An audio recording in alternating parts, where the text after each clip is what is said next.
इसीलिए क्योंकि बिल्कुल वॉलंटियर हैं और बीच में हाँ, और ये देख रहा हूँ कि वॉलंटियर्स की संख्या बीच में कम हो गई थी लेकिन अब लगातार बढ़ रहा है। मैं सही कह रहा हूँ? जी जी, काफ़ी कम हो गई थी। 300 वॉलंटियर्स थे, सिर्फ 10 बचे थे उस दिन 28 तारीख में। तो बहुत ही मतलब जो चले गए कोई बात नहीं, वो आ भी गए हैं बहुत सारे बंदे, इसलिए कार्ड्स चेंज कर दिए गए पहले। अब क्या स्थिति है ओवरऑल, और अब भीड़ भाड़ जो दिखाई दे रही है अब क्या स्थिति है? बहुत ही सही है, मतलब अब अच्छा लगता है, मतलब बड़ी खुशी होती है कि हाँ इतने सारे लोग जुट गए। ये भावनात्मक देश है, एक आंसू ने जन सैलाब यहाँ पे इकट्ठा कर दिया, मतलब देख के बहुत अच्छा लगता है। और आपने बैरिकेड की बात करी, उस पर भी बोलना चाहूंगा कि हमारे और जवानों के और किसानों के बीच में, जय जवान और जय किसान के देश में एक लाइन खींच दी गई है। हम एक दूसरे इंटरेक्ट नहीं कर सकते, बात नहीं कर सकते। पहले बहुत अच्छे से बैठ के बात भी करते थे, इवन वो यहीं पे लंगर खा के जाते थे, हम उन्हें लकड़ियां प्रोवाइड कराते थे, पानी प्रोवाइड कराते थे। इवन हमारा खाना पानी दाना पानी बंद कर दिया है गवर्नमेंट ने, सब करके दोनों साइड इतनी ज्यादा बैरिकेड, सारी की सारी रोड्स जाम कर दी गई हैं, इवन कीले लगा दी गई हैं। और ये तार आप देख रहे हैं ना इन पे लगे हुए, ये प्रतिबंधित है भारत में। ये किसान अपने खेत में नहीं लगा सकता, उस पर मुकदमा हो जाता है, लेकिन गवर्नमेंट ये किसानों के लिए लगा रही है। ठीक है, जो पीसफुल प्रोटेस्ट कर रहे हैं अपना, कि यहाँ पे कोई सामान ना आ सके, हम भूखे मर जाएं। पहले से इनकी यही मंशा रही है। 27 में रात में लाइट गई, 28 में सुबह पानी बंद कर दिया, शाम के टाइम शौचालय ले जाने शुरू कर दिए थे इन्होंने अपने। लेकिन जो उसके बाद होता है वो आप देख सकते हैं कि क्या हुआ है। लेकिन अब बताइए अब कैसी व्यवस्था है, क्योंकि कुछ देख रहा हूं कि शौचालय की व्यवस्था भी हो गई है, लेकिन अब ओवरऑल व्यवस्था कैसी है? लंगर, और फिर आज मैं देख रहा हूं कि मेडिकल टीम भी बैठ गई है, तो और कुछ टेंट्स और नए लोग भी दिखाई दे रहे हैं। तो ओवरऑल क्योंकि आप वॉलंटियर हैं, ये देख रहे हैं, ये देखिए दोस्तों, वॉलंटियर हैं और बहुत ही डेडिकेटेड वॉलंटियर हैं, और लगातार हम लोग इनसे मिलते रहे हैं और यहाँ की बातें जो हैं इनकी जुबानी आप तक पहुँचाते भी रहे हैं। और कई तमाम साथी, आपसे भी पहले मुलाकात हो चुकी है हमारी, तो आप जानते हैं दोस्तों कि, लेकिन ये जानना इसलिए जरूरी है क्योंकि व्यवस्था की बात आती है, और जब यहाँ पर हजारों की संख्या में भीड़ हो, उस भीड़ के लिए खान पान और तमाम सुविधाएं वो कैसे उपलब्ध हो, और उसके अलावा यहाँ पर किसी तरह की अव्यवस्था न फैले, उसके लिए भी वॉलंटियर्स की जरूरत होती है। तो ये वॉलंटियर्स क्या करते हैं ये समझने की कोशिश कर रहा हूँ इनके साथ में, और यही पूछ रहा हूँ आपसे कि जी, अपनी छोटी छोटी टोली, अलग अलग टीम्स है। किसी की ड्यूटी है कि ट्रैफिक की, कि आपको ट्रैफिक मैनेज करना है पूरा। किसी की है कि लंगर में किसी चीज़ की कमी ना हो, आपको वो चीज़ें प्रोवाइड करानी है। स्टेज की अपनी एक अलग टीम है कि स्टेज पे कोई भी असामाजिक तत्व ना घुसे, बाहर का कोई भी बंदा ना घुसे, ऐसा बंदा ना घुसे, उसे डिटेक्ट करना और उसे बाहर निकालना या पुलिस को दे देना। इवन जो भी लोकल के बंदे हैं उनसे अपील करते हैं आप खाना खाएं और प्लीज़ जाएं, क्योंकि ये पर्यटक स्थल नहीं है। यहाँ पे एक बहुत पीसफुल प्रोटेस्ट चल रहा है, क्योंकि बहुत सारे बंदे ऐसे आते हैं जो देख करके ही पता चल जाता है, क्योंकि यहाँ पे आप किसी को भी मास्क में नहीं देखेंगे, तो बहुत सारे बंदे मुंह लपेट के आते हैं। उनसे अगर आप पूछो तो कोई ना कोई ऐसे ही बंदा निकलता है। वैसे काफी लोग भाग भी जाते हैं, भीड़ में दिखाई नहीं देते हो, और बहुत सारी घटनाएं होती हैं यहाँ पे ऐसी। वो टिकैत साहब ने बोला था एक बार मंच पे कि अभी भाजपा के कार्यकर्ता फ्री हैं तो वो यही सब काम करेंगे, आपके पर्स चोरी करेंगे, फोन चोरी करेंगे, इस टाइप की बातें होती हैं। और ये सारी चीज़ें मैनेज करना हमारी ही ड्यूटी है। उस दिन रात की जो ड्यूटी थी हमारी, उस दिन तो बहुत कम लोग थे, तो हमने सबको गद्दे कंबल सारी चीज़ें स्टेज पे ही प्रोवाइड कराई, खाना तक स्टेज पे प्रोवाइड कराया, जितने भी वॉलंटियर थे अपने। अब तो व्यवस्था जो है वो दुरुस्त हो चुकी है, लेकिन मैं ये जानना चाहूँगा, क्या आपने, आप तो कविताएं भी लिखते हैं, क्या आपने इस फेंसिंग पे कुछ कविता लिखी है? इस जो हो रहा है, कीलें लग रही हैं, मैं बताऊँ 72 घंटे से ज़्यादा हो गए थे मुझे, सोए दिन रात में ड्यूटी कर रहा था। जो ये अभी कुछ रातें और दिन गए हैं 26, 27, 28 के, तो बहुत ही ज़्यादा मतलब मेरे साथ ऐसा हो गया था कि अब मुझे मोस्टली मतलब नींद ही नहीं आती है मुझे, कि एक रूटीन में आ गई वो चीज़।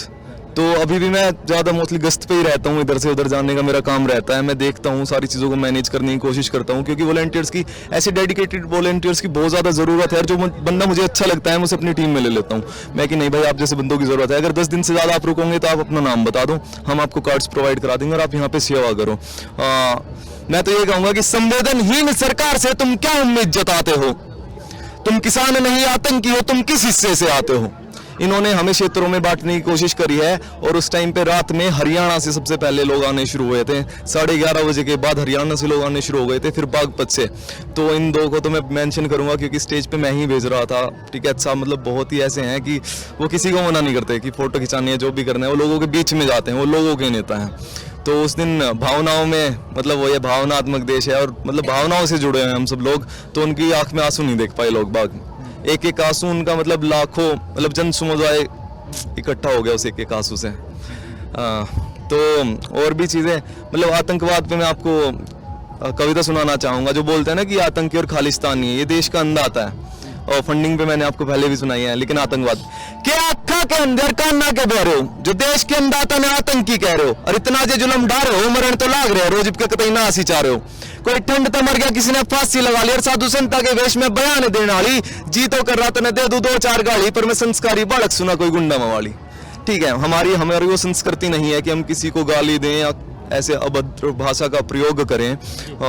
तो काफ़ी सारी चीज़ें हैं जो मैं आपके साथ शेयर कर सकता हूँ इस मुद्दे से रिलेटेड। और वो जो भाई बोल रहे थे ना कि मैं for example isn't the another way to teach, it is the only way to teach. तो मैं एग्जाम्पल से समझाने की कोशिश करूँगा कि भंडारण नियम से क्या होगा। ये बोलते हैं ना आय दुगनी कर देंगे, बिल्कुल कर देंगे जी। 2022 तक आपकी आय दुगनी हो जाएगी। और ये जो इन्होंने 1.5 साल का दिया है ना, मैं तो ये अपील करता हूँ कि भाई आप अपना ईंट, सीमेंट और सरिया की जरूरत है, ले आएं और अपना काम शुरू कर दें यहाँ पे, क्योंकि ऐसे नहीं रुका जाएगा आगे। आय दुगनी हो जाएगी, बिल्कुल हो जाएगी। क्यों नहीं हो गया आय दुगनी? कैसे बोला नहीं मोदी जी ने कि आय दुगनी हो जाएगी इस साल? तो मोदी जी ने कह दिया है दुगनी हो जाएगी, तो आप मान लीजिए दुगनी हो जाएगी। आप क्या कहेंगे, दुगनी हो रही है?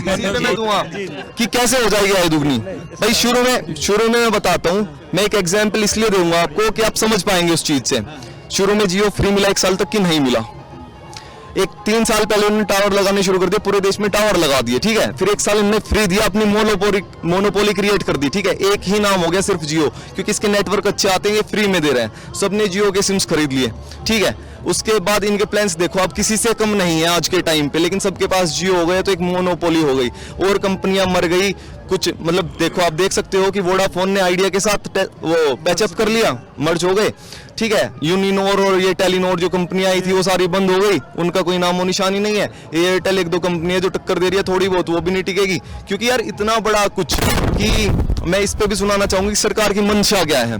ये मंशा जाननी बहुत जरूरी है कि ये देश का अंदाता है, नील इसका बैंक खाता है, मरने को मजबूर है, अभी जिंदा जरूर है, कुछ दिन और खैर मना लो, इसकी मेहनत का तुम खा लो। ये अगर खाली पेट सो जाए ये सरकार का कसूर है। भाषण देने आते जरूर हैं, झूठे आश्वासन देके जाते जरूर हैं, क्यों ना भाषणों में सच बताएं, इसे इसका हक ना मिल पाए, ये गरीबी रेखा से आगे ना आए, ताकि हम इंडस्ट्रियल एरिया बनाएं, किसान का बेटा भी किसान हो ताकि हम और बलवान हो, हमारी मुट्ठी में किसान की जान हो, तभी तो हमारे हाथ में हिंदुस्तान हो। ये सरकार की मंशा है। कृषि प्रधान देश है, अगर किसान एक बार इनके हाथ में आ गया, मुट्ठी में आ गया, तो पूरा देश इनके हाथ में होगा। ठीक है, और ये असीमित भंडारण नियम का यही है, मैं बताऊंगा आय दुगनी कैसे होगी। ठीक है, अब क्या करेंगे, शुरू में किसी भी बिजनेसमैन की एक पॉलिसी होती है, सर्विस अच्छी प्रोवाइड कराओ। ठीक है, भले शुरू में लॉस, वो अपनी एक नाम बनाने के ऊपर काम करता है पहले कि ये बहुत अच्छी सर्विस प्रोवाइड करते हैं। ठीक है, वो क्या करेंगे, किसान तो इकट्ठा नहीं कर सकता ना, उसके पास तो इतने गोदाम और सारी चीजें नहीं है, लेकिन ये बड़े बड़े जो उन्होंने पहले से काम शुरू कर दिए, जैसे जियो के टावर लगाने शुरू कर दिए थे, इन्होंने अपने बड़े बड़े स्टोर पहले ही खोल दिए हैं। ठीक है, वो खुल चुके हैं, बस उसमें ना भंडारण करने की जरूरत है अभी, जो असीमित कर दिया गया है। फिर ये भंडारण कर लेंगे और सबसे ज्यादा असर किसानों पे और आम लोगों पे पड़ेगा। शुरू में ये सस्ते में खरीदेंगे, मतलब लोगों को बहुत ज्यादा महंगे में खरीदेंगे, बहुत ज्यादा बेनिफिट देंगे, आय दुगनी कर देंगे आपकी 1-2 साल तक। इंडिया में क्या होता है, पॉलिथीन बैन होती है अभी भी है, लेकिन आप किसी भी किराने के स्टोर पे चले जाओ पॉलिथीन मिल जाएगी आपको। ठीक है, शुरू में इन्होंने सब्सिडी दी गैस पे, आज किसी भी लोग से पूछ लो कि किसकी सब्सिडी आ रही है, सब हट गई। धीरे धीरे यही सब हो रहा है, PSU सारी चीजें धीरे एक करके बेच रहे हैं मोदी जी। और किसके लिए कर रहे हैं, सारे फंडिंग की जरूरत गवर्नमेंट को है, अन्नदाताओं को किसी की फंडिंग की कोई जरूरत नहीं है। जो बच्चे गुल्लक लेके आए थे ना, हमने उनकी गुल्लक रिटर्न करी है कि अभी हमारे अंदर इतनी क्षमता है, जब हमें आपकी जरूरत होगी तो हम आपसे आह्वान करेंगे कि हमें आपकी जरूरत है।